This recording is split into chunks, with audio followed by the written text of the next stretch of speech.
And the chickens always hang out in there.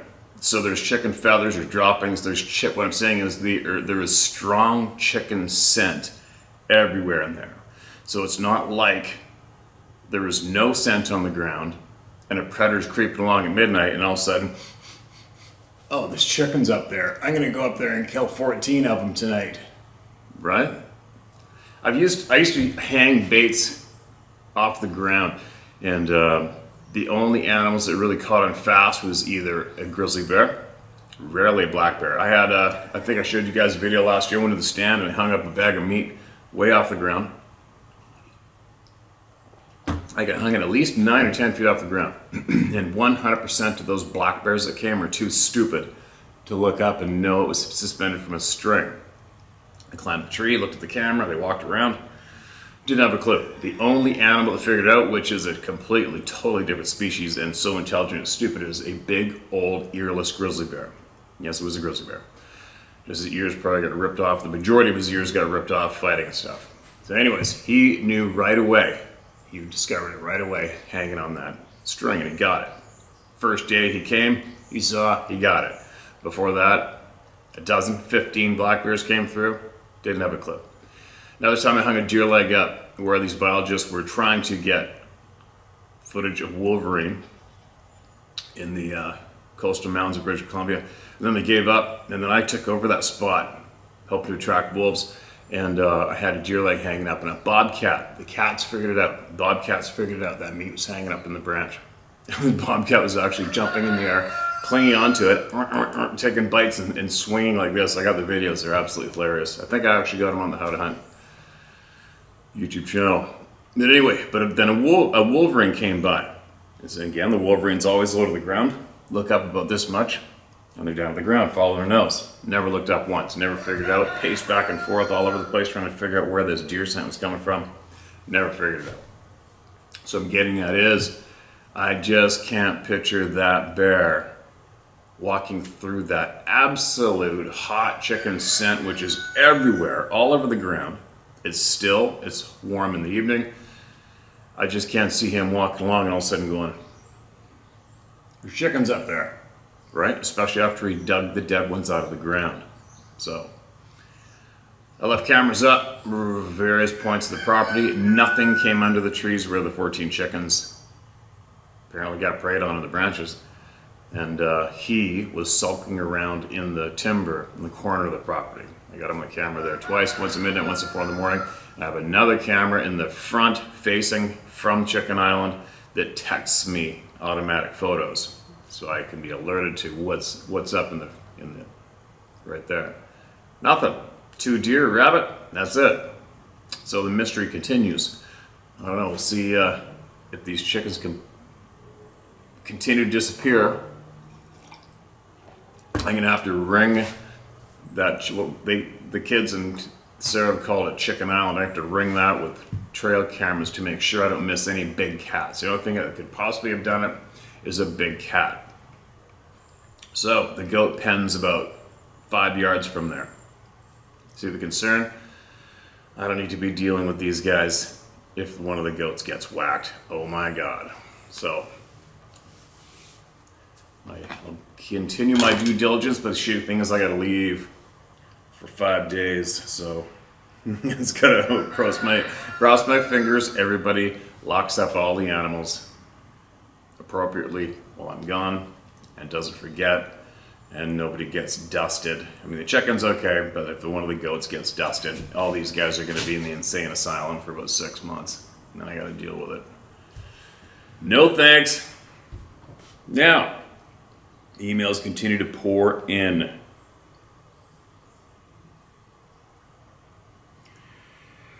All right, what do we got? What's this one? I'm going to read some recent ones,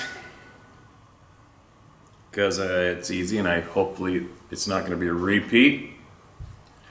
And this is titled, About Those Phony Researchers. All right, I don't know if we need to give them any spotlight or not. Normally not.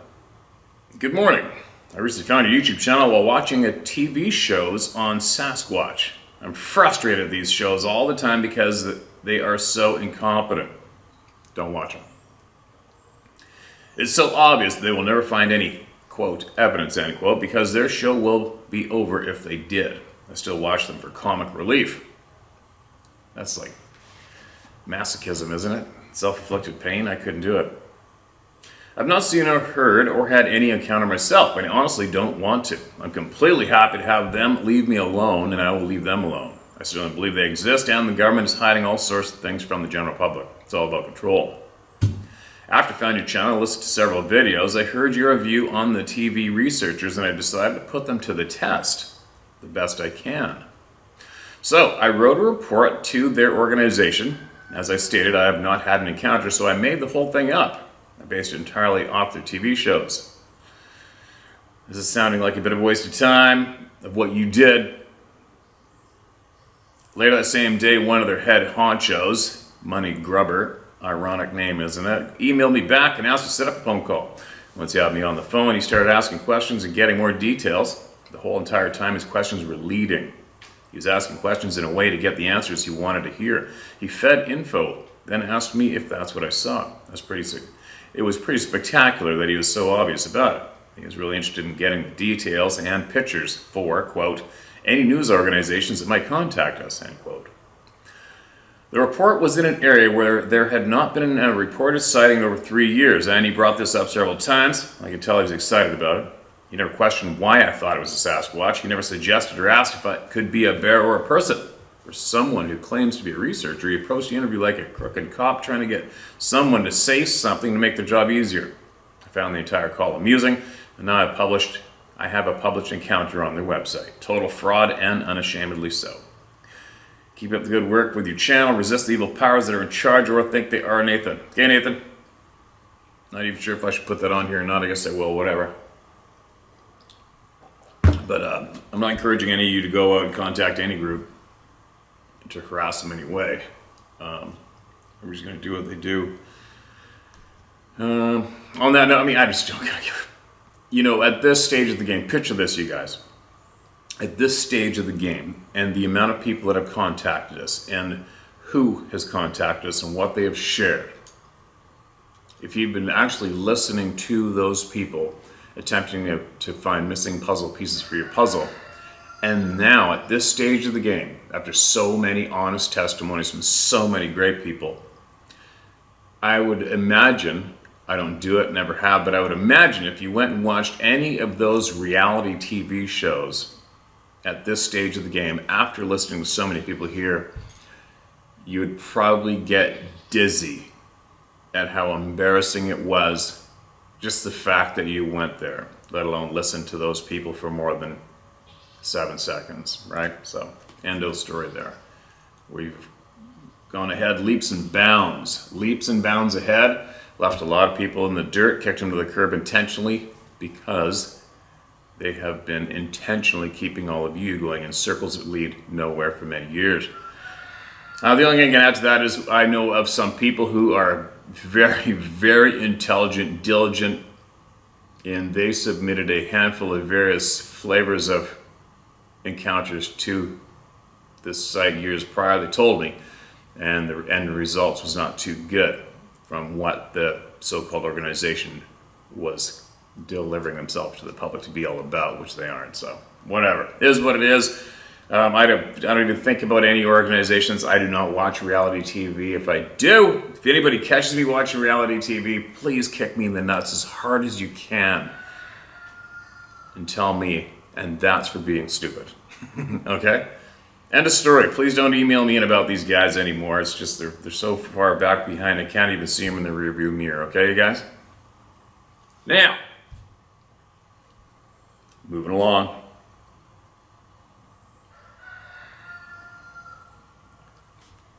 What's this one? I watched this huge thing running in broad daylight.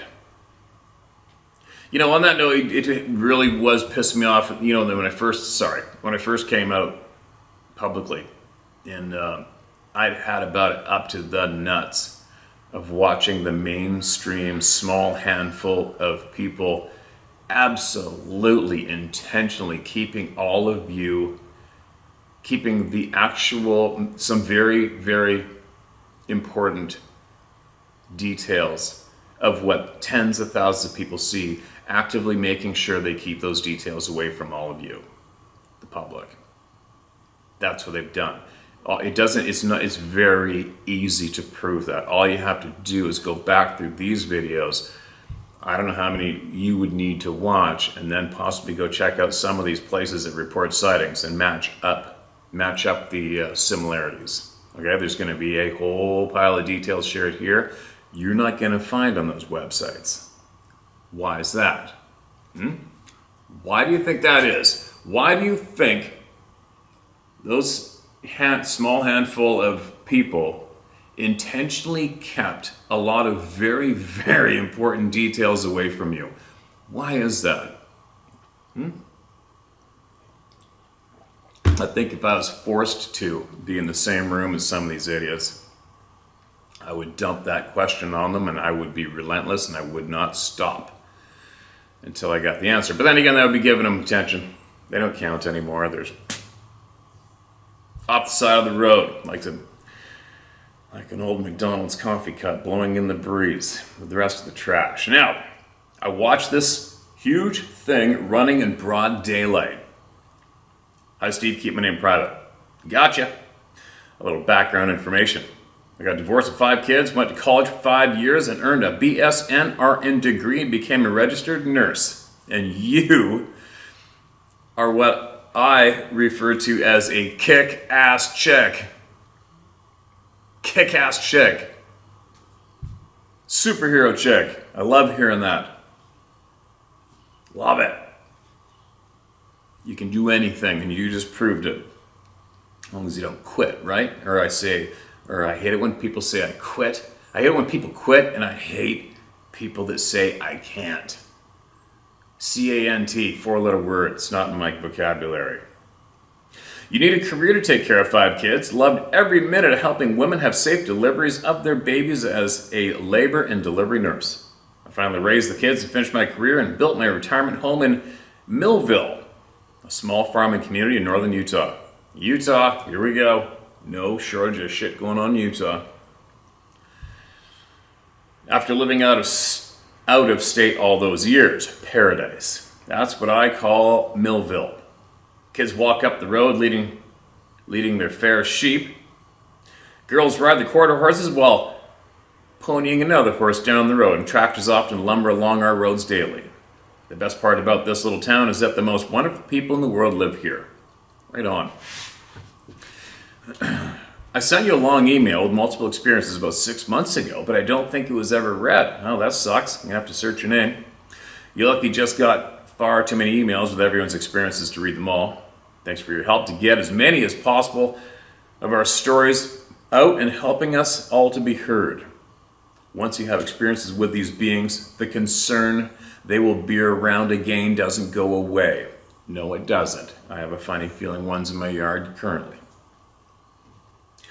Once you have the experience of these beings, it's a kind of like a PTSD. Ever since I had an encounter on July 12th, 2021, right near my house in Millville, I keep worrying it will show up again. I want nothing to do with them. Just this month, on Saturday, August 6, 2022, approximately 7:30 p.m., my oldest son was out in the kitchen sink looking out the window to the east towards Millville Canyon. He said, "There's a guy up by the deer fence on a horse." So I started looking for a guy on horseback. Then I saw a pitch black, huge figure of a man like being running and darted behind a large tree bush. All right, so guess what? That sucker, as soon as your eyeballs connected on him, or he or she, that being knew. How frickin' bizarre is that, right? Knew. Didn't even have to face you. Knew. As soon as your eyes hit it. How many times has that been blatantly delivered across to us? Now that is a being that's in tune. Now, that got my total attention because he/it was huge. I don't see anyone on horseback as all my attention now is on the black human-like figure. I stepped outside on the covered patio for a better look. I then saw it start to run again from behind the tree/bush. It ran faster than any human being could run. I'd estimate about 50 miles per hour. It then briefly stopped again and hid behind another tree/bush. I kept watching, and about 30 seconds, I kept watching, and after about 30 seconds, and it started running again in the open. It was really covering ground at a ridiculous speed, then suddenly stopped and turned to look back towards Millville Canyon. It looked for only a couple of seconds, then turned north again and took off running north again. I was so stunned to see it actually leaping over bushes. It looked like an athlete running over steeples, like in the Olympics, with its arms pumping really fast. Its legs were going so fast it looked like in the cartoons, where the legs of the figure looked like a blurry circle. The thing looked like it had something hanging off the arms, all black, that swayed rapidly with each successive pumping as it ran. It leaped over some shrubbery and weaved as it ran around others. I kept thinking, it's so huge. Its entire body was solid black. Its round head was huge. Its shoulders looked massive. Its upper body and head leaned forward as it ran. The mid-body was more narrow and the legs were huge. I couldn't believe what huge strides it was taking as it ran, and especially when it leaped. Its legs were straight out when fully extended during the leaps and way back as the back stride took place. I was so fortunate to notice the new water pump house on the side hill as it ran going north on the mountain face. I thought, great. Now I'll have a good point of reference for its size. I watched it for approximately 3 minutes. Holy shit, 3 minutes is like 3 hours when it comes to these encounters. Crazy as it sounds, I never once thought to get my cell phone to film it. And you know what? That's so common, it's not even funny. I remember, just so you know, don't feel ashamed of that or embarrassed, but I remember one time when I was trying to intentionally find these things, and I heard a 3-tone howl, probably 40 yards from me in thick willow. Snuck back again another time. I waited a week. I was waiting a week. I would wait a whole week in between hiking in for about a mile, 2 mile, and varying my approaches from the direction. Anyways, what I'm getting to is I got in there, had a camera and a tripod, and I thought I was being stealthy, and I had a 300 Magnum hidden in the grass, only because there was black bears and grizzly bears all over the place. It was springtime, and something started beating on a tree, like right there, which only could have been described as like a backhoe slamming it with a log. And I didn't think for even a tenth of a second of hitting record on that camera. All I was thinking was, get me the hell out of here. Oh my God, I gotta get out of here. Didn't think for a second about the camera, and it was on a tripod ready to go. So there you go. Sorry for the interruption. Eventually, my view of it was obscured by closer trees, and I saw it no more. I later went to see how tall the pump house walls were and was shocked. The creature was half as tall as the walls of the pump house. It turns out the pump house walls are 18 to 20 feet tall, which puts it at 9 to 10 feet tall.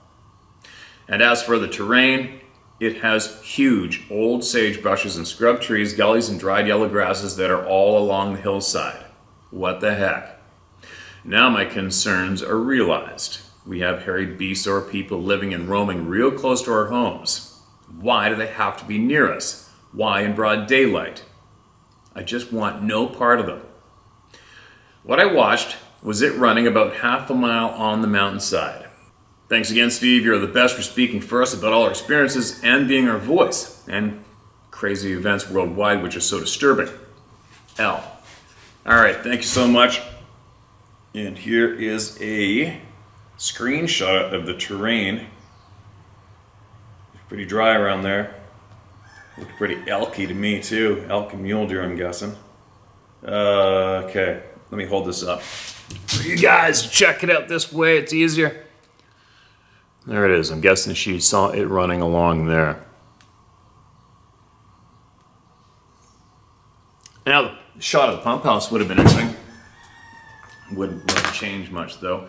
And just think, so if it was running, if it was actually running, like you said, head, torso forward, running, imagine how big it would have been if it stopped dead and stood up straight beside the pump house. I'm guessing a lot more than 10 feet.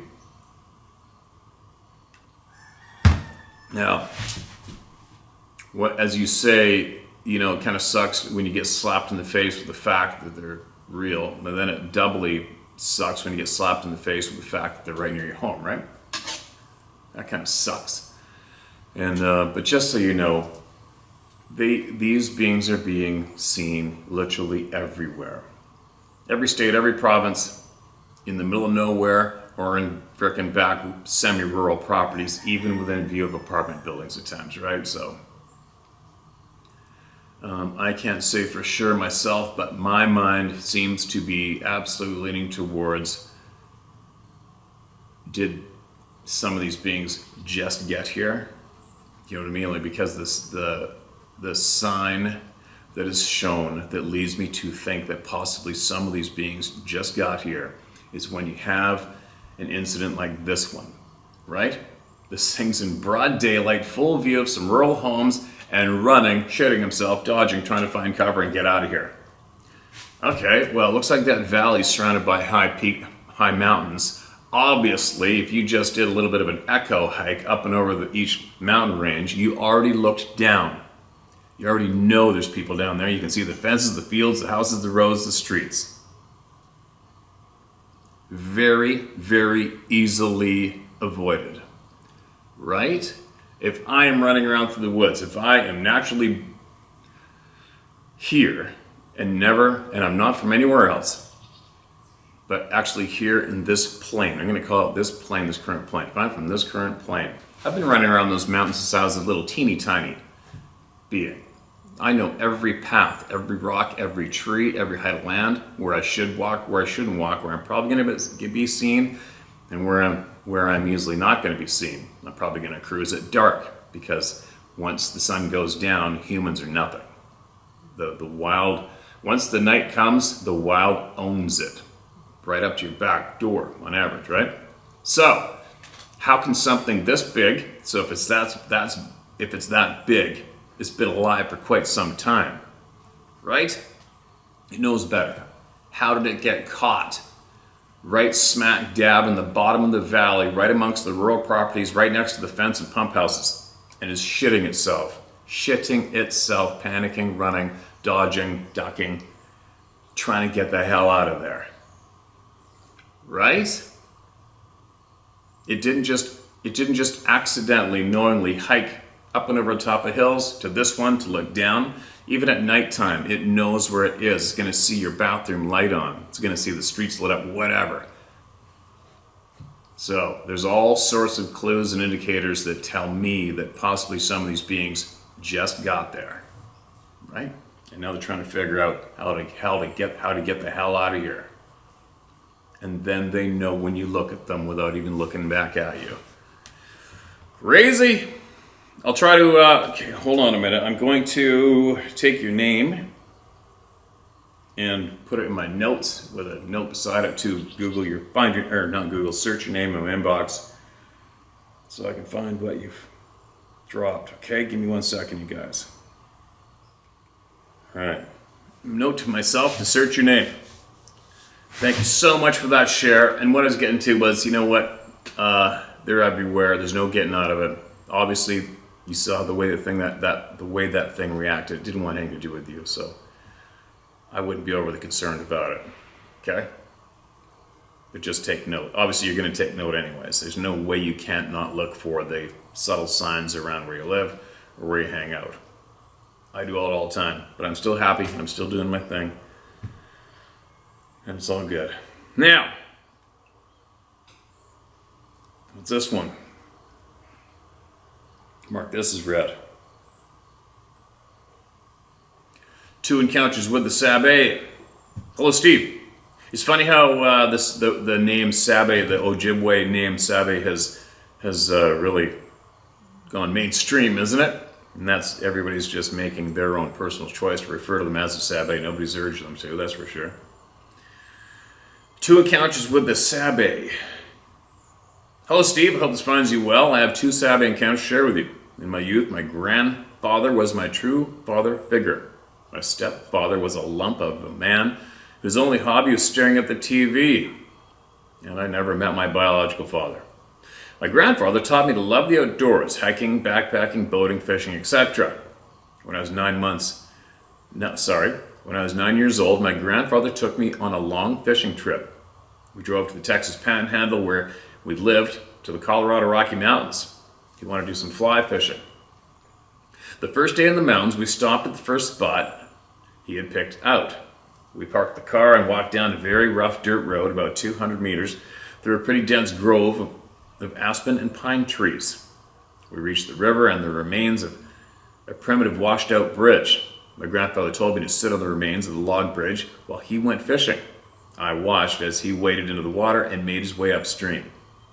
I was daydreaming about covered wagons using this bridge 100 years ago when I became aware of noises behind me.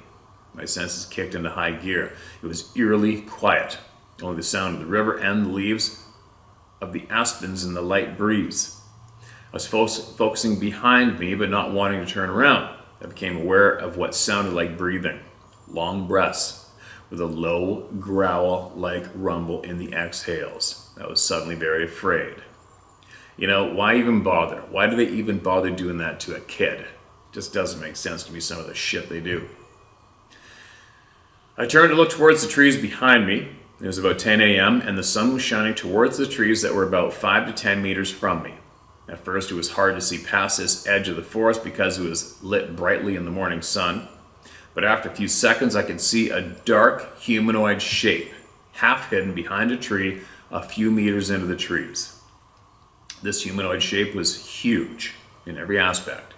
Bulky, muscular, and very tall, at least 8 feet tall. I was frozen in place, staring at the shape, trying to figure out if I was looking at something real or if it was my imagination.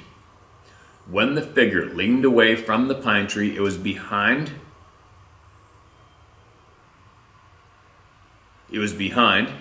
My fear turned into terror. I was quickly on my feet, running along the bank of the river, screaming for my grandfather. I made it around the bend and caught sight of my grandfather hurrying along the bank towards me. Out of breath and talking a million miles an hour. My grandfather was struggling to understand me.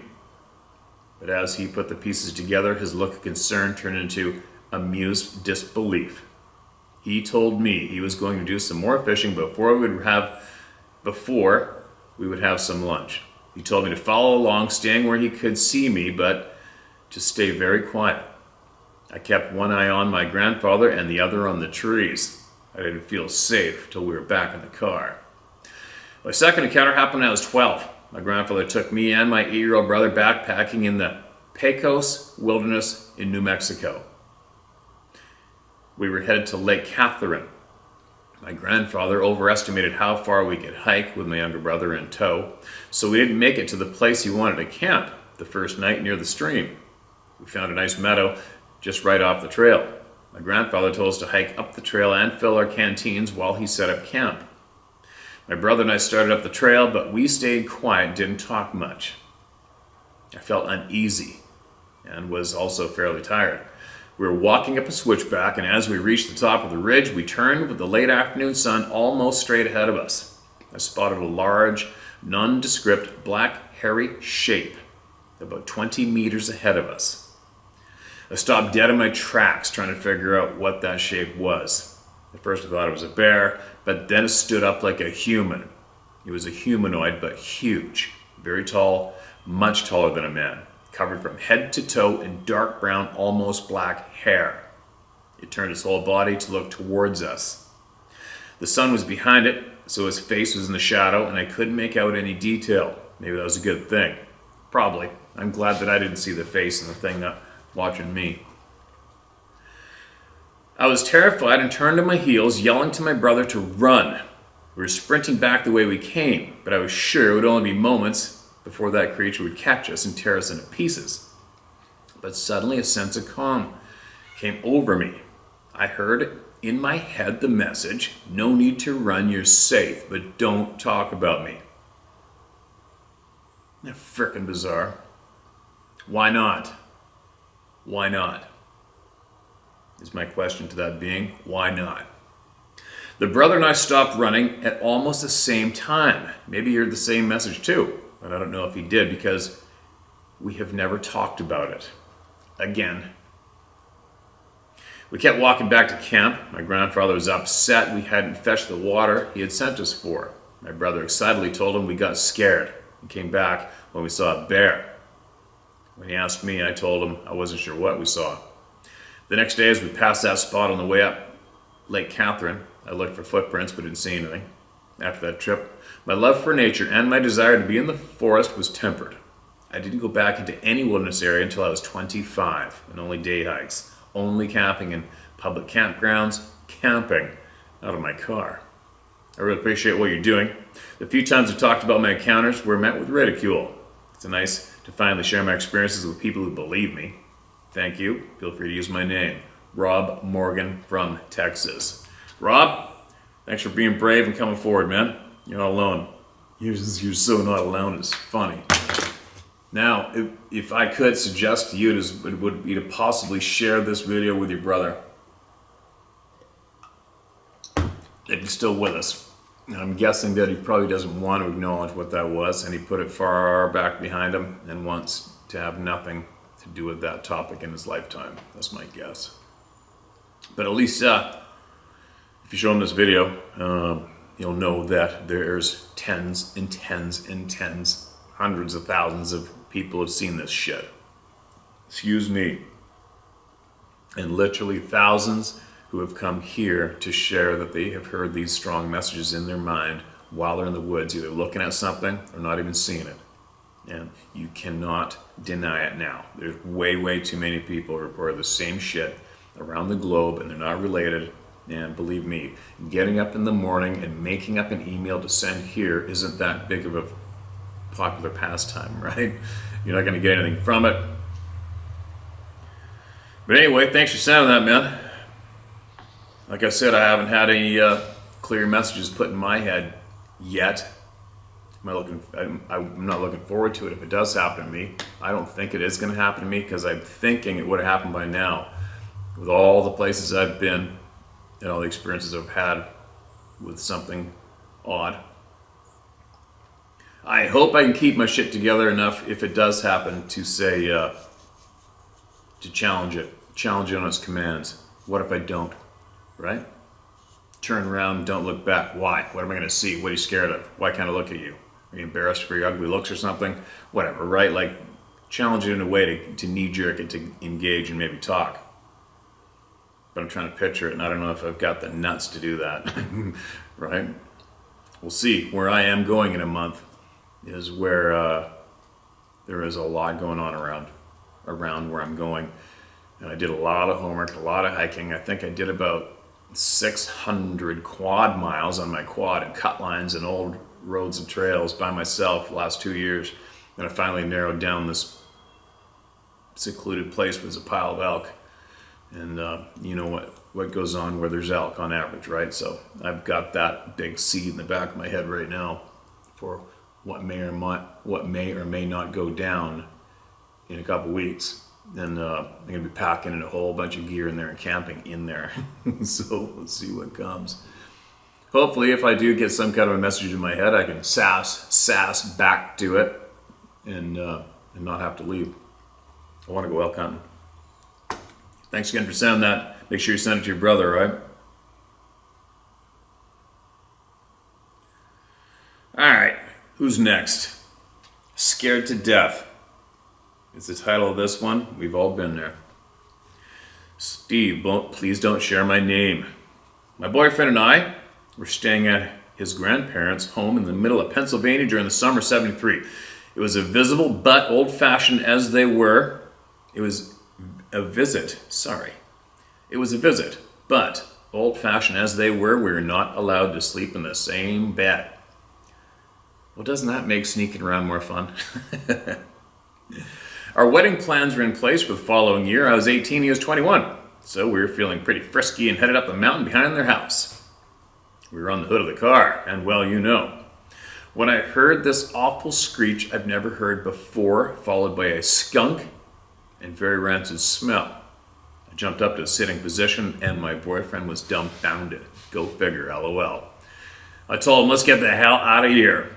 I never saw anything, just heard it and smelled it, whatever it was. I didn't want to stick around to find out. I told him the next time we'd get a room.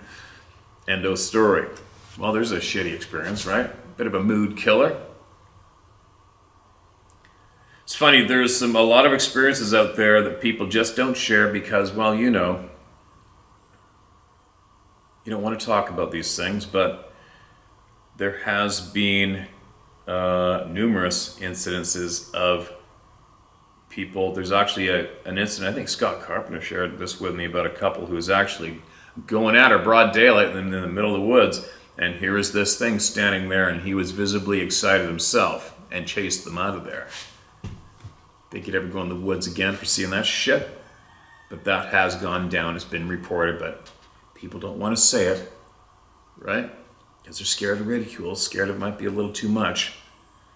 Well, not in this channel, not here with this group of people. We talk about everything. A kill on my property.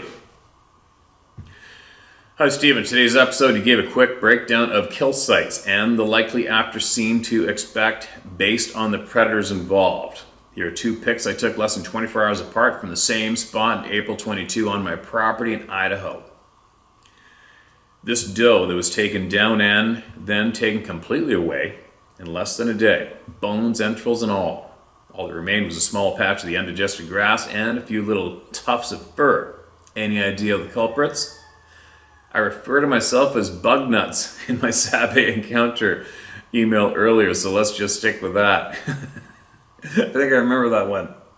Okay, bug nuts. What do we got? We have. I'll show you the pictures. I'll show them to you right now, then I'll go over them. All right, what do we got? So there is the doe carcass. Take that in, take note of what's left, what direction on the body it got ate from, okay guys? Where the guts are, what's missing, what the animal preferred originally, okay? And take note of how much is intact or not when it comes to the limbs and whether or not any bones are missing, okay? That's what I'm gonna look at. Then, the next picture is this. And that's typical when the carcass is completely gone. It's always the stomach contents are always laying on the ground. No predators want anything to do with that, okay? So, let me have a look at this and see what I think. Excuse me. Okay, so we've got the head's still there. All 4 legs are still attached to the carcass.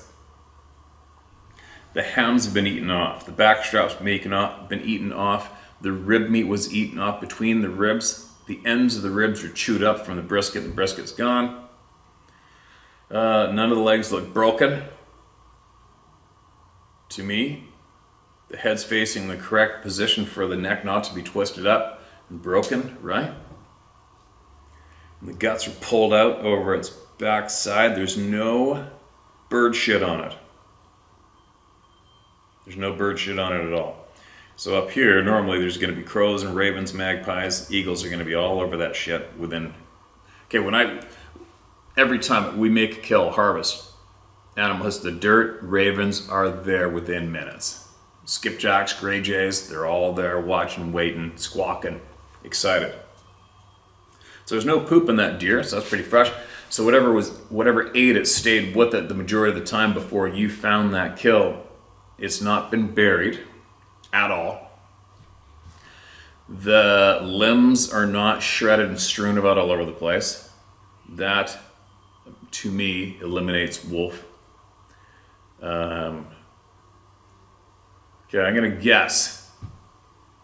Okay, coyote. This is gonna be either a coyote or a bobcat or a cougar, but a cougar would have covered it. Would have kicked grass on top of it. So now I'm gonna narrow it down to possible bobcat or coyote. And I think bobcat's probably scratched shit on top of it too, but there's nothing. So right now I'm gonna say coyote. Nothing big. And then something obviously big came across and found it. Now, what do you got in the background? Rocky slope, spread out timber. Pretty open there, isn't it? All right, so whatever took it, I'm guessing is a bear. Me, that was my deer, and I walked along and I saw that scene, and the next day I see it's completely gone. I'm gonna think, oh, a bear grabbed this, right? Now, if it was something alarming that we're not really familiar with, you wouldn't even have found the deer. And if you did, the legs would have been broken, I'm guessing, and the neck would have been spun around. Or legs tore off and missing. So there you go. I am gonna guess a coyote killed that deer and a bear took it. That's my guess. What, my new handle's gonna be Kill Detective? Wildlife Homicide Detective? All right, here we go. Here's another one. Idaho again. Mark, this is red. Northern Idaho. My wife and I have lived on a large and very remote off-grid property in northern Idaho for over 22 years. We raised our kids here, who are now away pursuing their own paths. We're miles and miles off-grid and border vast areas of undeveloped timberland that stretch to the border of Canada, but have never experienced anything unusual of the type you described in your channel. I offer this in case you collect details about people who do and people who don't have these kinds of experiences. I'm gonna sneeze.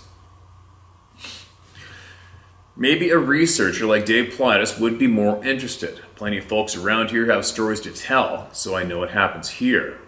There are demographics, lifestyles, personal backgrounds, belief systems, etc. that can be correlated between those who have these experiences and those who don't. Forgive my use of grammar and punctuation. I have no education to speak of, just a respect for the proper use of language.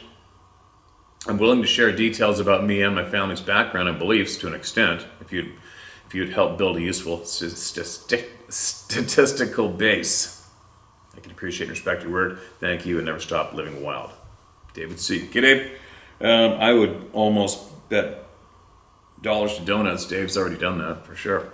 He's a very thorough guy. He looks for everything and anything that's related or not, especially when it comes to the missing people. And he's explained a few things to me that he has found, which are some similarities in individuals that go missing, some similarities in individuals who have been taken and brought back as well, right?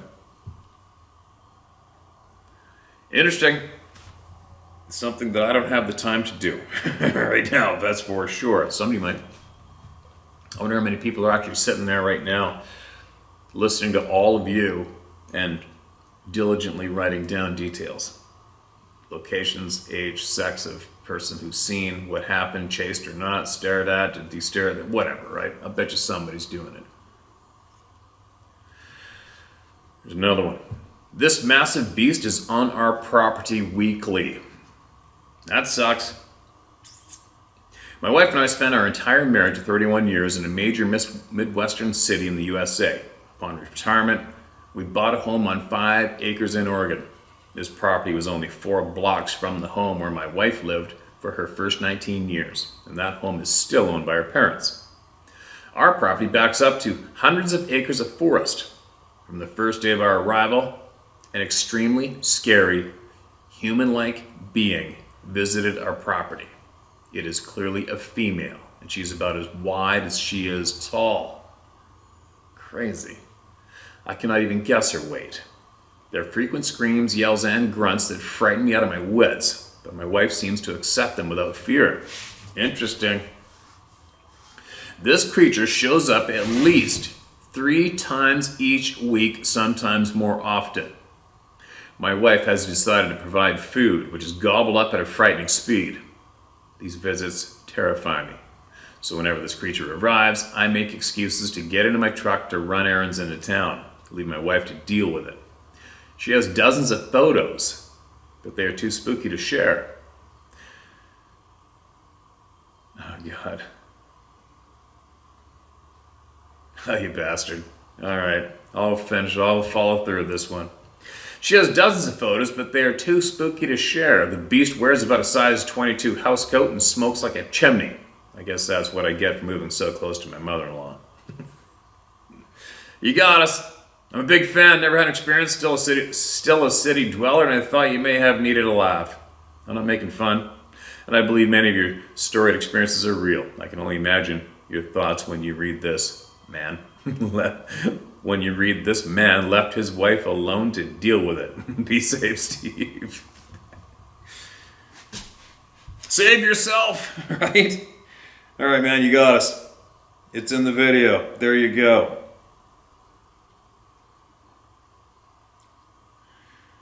All right, how long have I been here? A little while? I got coffee left? Oh, I got enough left to piss somebody off.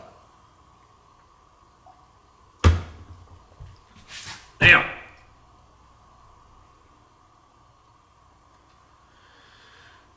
Excuse me. 8 years of experiences with the Forest Masters. Steve, you say you should be angry at what is going on in this world. When you become angry at anyone, i.e. government, person, or thing, you have given your power over to them. Detachment is the key. That is not to say that you condone the actions of others or that you are not willing to fight for what is right. It is to say that forgiveness is not for them but for you, and that you come to a place of peace and love for the understanding of how things are, and that in the magnificent perfection of universe, so-called negative experiences are there for you to upgrade your demands to preferences. Nothing aside yourself can prevent you from achieving perfect and lasting unimagined happiness. I've been practicing meditation all day, every day for more than 40 years, and when you get to this level, virtually nothing anyone does can take you out of this bliss. Meditation is simply living in the moment without thought. Thought triggers emotion, and so without thought, you cannot experience suffering. We have forgotten that our minds have an off switch. Indeed, my dad believed that if you stop thinking, you die, and that is true, that it is the ego that dies. But he was unwilling to see beyond that. So once again, if you are willing to allow governments to cause you anger, frustration, or any other negative emotion, you're giving them exactly what they want. I've sent you in my May 17th, 2022 email the experiences with the Forest Masters, Bigfoot, as well as the answers to your questions about meditation in 3 files. You already do it when you're out in the nature and take in a beautiful sight for a moment. You stop thinking and take in all the beauty. When you gain some skill in living in the moment without thought, it does not matter where you are or what you are doing. Try it now. Attempt to stop thinking and expand your awareness into the room you're in or wherever you are, and then think about the fact that in the split second there was no negative emotions, no fear, no worries, etc. You may need to do that a couple of times to get that. Practicing that all day, every day leads you what is called nirvana/enlightenment, never-ending bliss, love and peace. It is a learnable, teachable skill. This is the answer to government control. Waking up through practicing meditation correctly all day, every day. The divine presence surrounds up 24/7, and we all have the power to see it and be it. Watch the first video on my YouTube page. Are you meditating correctly? This is what happens when you do. I was not born anything special. It was simply practicing meditation all day, every day, and the strictest self-honesty that was able to uncover the truth of life, and that we can and will do everything in our own time of choosing. And indeed, as you will see, what has attracted the Forest Masters to me, love and bliss. P.S. Teaching people as you do to educate. My teaching is how to discover what life is all about and how to get to end your suffering. All right, that's interesting. Thanks for that, man. What can I put in there? Okay, well, I get it. I completely get it. And I totally understand the negative and positive energy, what you focus on, what you allow to eat at you, and what you don't. But for me, and I do know, I'm very, very aware that I can let myself get absolutely pissed off, and I want to antagonize the dark, bad people, and I do. There's a lot of my story that you guys don't know, right? And I've been threatening to show it a few times. I don't even know why I would. I guess it would help a handful of people understand more of me and my position and my delivery. But then again, this isn't about me. This channel is not about me, right? I saw a quick blip somewhere, and I think the title was Elon Musk on believing if Jesus is real or not. I think was the title of that, and I clicked on it for a second. And all it was him saying, I think he was quoting Jesus, I believe he was saying, as Jesus is saying, if eye for an eye were practiced, then everybody be walking around blind. And I understand what that meant, but then this is how my brain operates, or has operated currently. My mind goes, if eye for an eye was the correct route, then enough bad guys out there would see their partners going blind, so they'd stop doing that too. Did I deliver that properly? Probably not. But you know what I mean? If someone said, if eye for an eye was the right thing to do, everybody would be blind. I don't think so. I think if evil were doing evil to good and evil started going blind because of it, evil would stop doing evil to good. But somebody has to do something. So if I were to go out and meditate all day long seeking bliss and happiness, who would stick up for the people that couldn't? Who would stop the evil pricks that were inflicting absolute nasty shit on those innocent people because they don't know how to meditate and concentrate everything? Love, kindness, and bliss. You know, they'd be off meditating all day long. Meanwhile, evil's just doing their thing. Somebody still has to stop them, don't you think? Somebody has to seek and deliver the truth, don't you think? Which I believe that obviously I need to do it because I'm doing it. I need to deliver truth. I need to call out the pricks, and I need to attempt to try to protect the people that can't protect themselves. I think it's probably because we were younger and we had some monsters brought into our lives that nobody protected us from. Nobody. Right? So,